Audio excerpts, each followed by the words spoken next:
Tu entrou com 20 anos 20. já nessa... Tu atuava como fotógrafo já. Já. E qual foi o primeiro caso que tu pegou e como é que tu lidou com isso? O meu primeiro caso, eu trabalhei com um delegado que ele era muito rígido, mas era nossa, excelente pessoa. Eu acho que ele tinha 100% de esclarecimento na equipe dele. E meu primeiro local,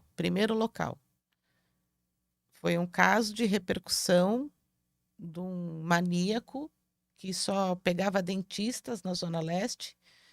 E aí nós fomos em 30 viaturas, tinha imprensa, e eu acho que eu fui sorrindo da base até o local, sabe? Porque é, todo mundo armado, viatura, sirene, 20 anos, e eu falando, meu, eu tinha acabado de fazer magistério, né? Falei, nossa, mano. Então, e eu acho que eu fui sorrindo até o local, até a hora que eu cheguei no local e o delegado falou assim para mim: ou você chupa um limão ou você fica na viatura, né? Porque realmente eu tô no local de homicídio. Então eu tive que segurar a minha emoção de estar fazendo o meu primeiro local, e era um local de repercussão, e era um criminoso em série, né? Porque ele já tinha feito várias vítimas. Então eu estava em estado de êxtase. E esse era o teu sonho, a tua vocação era trabalhar com Era, isso. era. E, e quando eu cheguei no local, a vítima chamava-se Laura. Eu lembro do rosto dela até hoje. Eu lembro de todos os detalhes do local. Ela era uma dentista e ela morreu, digamos assim, não é que ele foi para matá-la, mas as condições que ele a deixou, ela morreu. Então, ele vendou os olhos e ela era oriental, então ela já tinha o nariz um pouco mais chatinho, assim, né? Então, quando vedou, pressionou ainda mais o nariz dela Uhum. e ele amordaçou. Quando ele amordaçou, eu acredito que por ela estar gritando, desesperada, de alguma maneira a língua ficou no palato, ficou no céu da boca. E aí ela se asfixiou. Então, não é que a intenção dele era sempre estuprar Uhum. e roubar. E essa foi a primeira vítima fatal dele. As outras foram vítimas de estupro e roubo. Ela foi a fatal, né? A Laura. E na hora que tirou aquela faixa e a venda, o perito chegou para mim e falou assim: olha, aqui vem já a sua primeira lição. Não fique olhando tanto para o rosto da vítima. Se for para localizar ferimento, se for para você entender o ferimento, ok. Caso contrário, você tem 150 coisas para ver nesse local. Não se apegue a isso. Então, assim, você. Ah, Thelma, e aí? Você lembra do rosto das outras vítimas? Não. Foi uma ótima lição que eu tive nesse meu primeiro local. Uhum. Entendeu? É óbvio que quando você pega casos mais delicados, criança, tem algumas crianças que eu ainda lembro do rosto. Mas eu prefiro. Prefiro não, não lembro dos outros, né? E depois desse caso, tu conseguiu não focar no rosto, que eu imagino que deve ser quase que um imã, É, né? isso, parei. Parei de focar no rosto das vítimas, parei. E esse Não, caso, como é que ele foi? não, mas não assim, eu tenho que me concentrar e não focar no rosto. Não, Virou natural. virou Virou natural. natural. Uhum. É, virou Ah, o natural. ensinamento do cara entrou e virou Isso, um virou natural. comportamento. É. E esse caso foi resolvido como? Qual foi a conclusão desse cara aí? Conseguiram pegar porque ele era muito meticuloso nas ações dele. Então, você tinha determinadas coincidências no local, em todos os locais. Então, todas eram dentistas, todas eram da Zona Leste, entre Moca, Tatuapé, né, Vila Formosa. Em todas as ruas passava ônibus elétrico. Todos os locais eram sobre a loja, né? Ele sempre marcava horário para o final da tarde, para ser o último a ser atendido. Hum. Então, conseguiram traçar determinados prováveis pontos de atuação. E divulgou bem a foto dele, né? A provável foto dele, né? Retrato falado ou era uma foto É, mesmo? retrato Ah, falado. tá. E principalmente ali naquela região de atuação. E aí, num bar, ele estava lá bebendo, o cara olhou, falou, eu acho que é, e fez a denúncia e conseguiu pegar ele. Isso foi quando? 90 e 94, lá quando Noventa e começou? quatro, Caralho. 94. E como é que tu saiu desse primeiro caso? Então, e aí, assim, aquela cena, aquele conjunto todo de viatura, policiais, sirene, eu acho que durante uns 2 anos eu entrava na viatura e sorria. Mas era sorriso, sorriso, né, de tensão e era uma coisa meio patética, né? Tu levou um limão no bolso? Começou a levar Né? limão? Então, eu tinha que, tipo, me concentrar, né? Tipo, porque a polícia, é, ela traz nossa, um negócio muito bom. Quando é por vocação ainda que você está fazendo, você está realizado. É isso que eu ia te perguntar, o que te atrai nessa profissão? Qual é o lance? O que tu sente em É, é, relação a isso? eu, eu fui criada de uma maneira muito, muito, muito aberta com os meus pais. Aberta assim, sabe? Não tinha essa diferença de menino, menina, não sei o quê. Mas para a profissão, o meu pai sempre falava: meus filhos vão entrar para a polícia. E cagava para mim, né? E eu sou a caçula.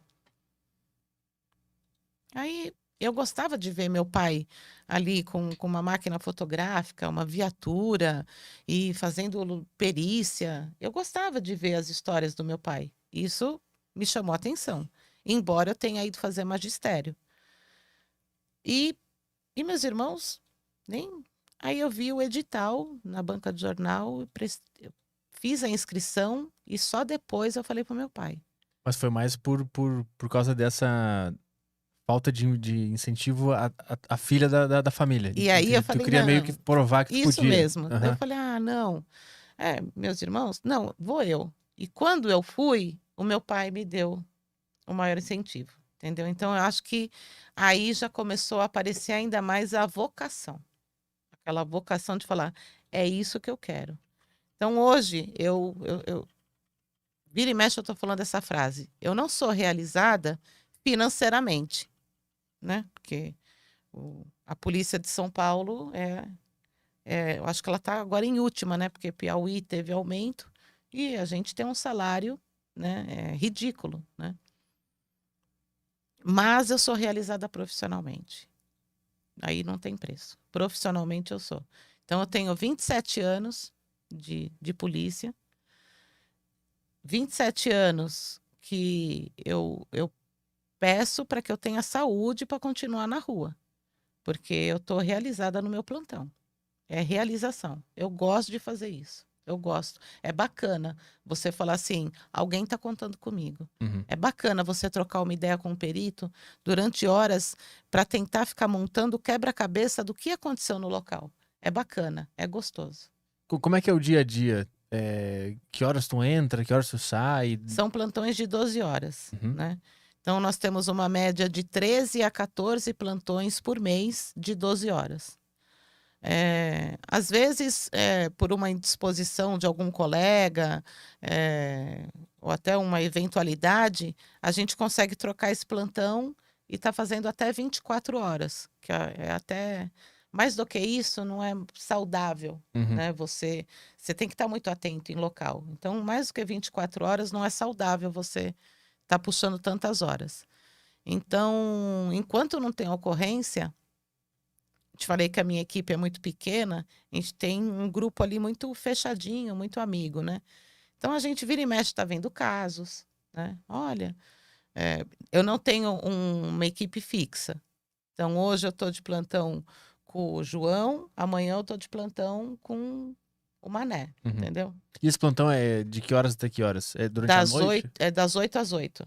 Tá. E qual é a frequência de casos? Vem muito caso em São Paulo? Como é que é? Tem muito crime durante a noite? É, Tem algum dia que não tem nada pra fazer? tem. Tem? Tem assim, não é que não tem nada para fazer. Eu trabalho no o DHPP, o carro-chefe do DHPP é o GEACRIM, que é atendimento de local. Mas o DHPP, ele atende proteção à pessoa, pessoas desaparecidas. Então a gente tem, vira e mexe, a gente tem alguma perícia que não seja na rua para estar realizando na base. né? Uhum. Então, alguma coisa ali, a gente tem reconstituição de crime, a gente tem pedidos de luminol para ser feito. Então, Que é isso? o luminol é um recurso pericial que você tem de jogar num local quando a pessoa limpou o sangue para Hum. ocultar o crime. Aquele negócio que foi meio roxinho, assim? Isso, É a luz que usa luz negra? É isso. isso? Não é nem luz negra. Ele, Ah, por ele si só, mesmo. é aquela luz. Ah, entendi. É. Mas tem que desligar a luz do lugar? Tem, Ah, tem, tá. tem. Então, você sempre. Saquei. Geralmente, você vai estar fazendo em período noturno, porque Uhum. você tem que estar tudo escuro, né?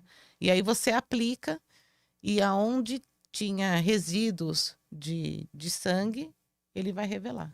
Então, todo dia, ou tu tá trabalhando num caso que ainda tá aberto, ou tu recebe um chamado novo e inicia um Isso, novo. isso, E quantos crimes podem ser investigados ao mesmo tempo por uma equipe? Você diz ao mesmo tempo assim, eu tô aqui fazendo um homicídio e cai outro, É. ele vai ter que esperar, porque só tem essa equipe para atender. Ah, mas tu não pode iniciar uma investigação de um se tu não tiver fechado outro.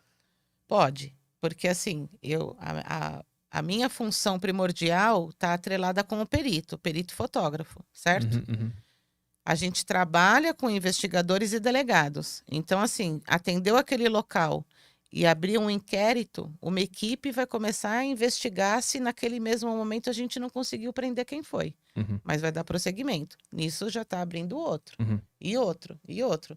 Então, o DHPP, ele tem muitas equipes de investigação, entendeu? Ele tem, eu acho que é de 12 a 13 equipes. E tu, como fotógrafa, pode participar de várias equipes e lá Eu tira trabalho com foto. todas Todas elas. elas, Com todas entendi. elas. Saquei. Não é uma equipe fixa Não, que faz um caso e não. A depois gente se sempre está desmembra. rodando com todas. Entendi. Então tu pode atender vários casos por mês, assim. Tu pode Sim, estar em vários sim. crimes ao mesmo tempo. Sim, por exemplo, então eu estou lá no meu plantão, atendi um homicídio, eu chego na base, o delegado que a gente atendeu ontem, um local, fala assim: sabe aquele local que a gente fez? Então, os investigadores foram lá e 3 casas para baixo acharam uma faca. Será que vocês podem analisar? Ver se ela está relacionada ou não? Então, tem essa continuação, né? Uhum. Embora eu esteja de plantão atendendo a gente continua dando assistência para todos aqueles. Uhum. Ah, mas o de ontem, o de 1 ano atrás, o de 6 meses atrás, a gente continua, Uhum. entendeu?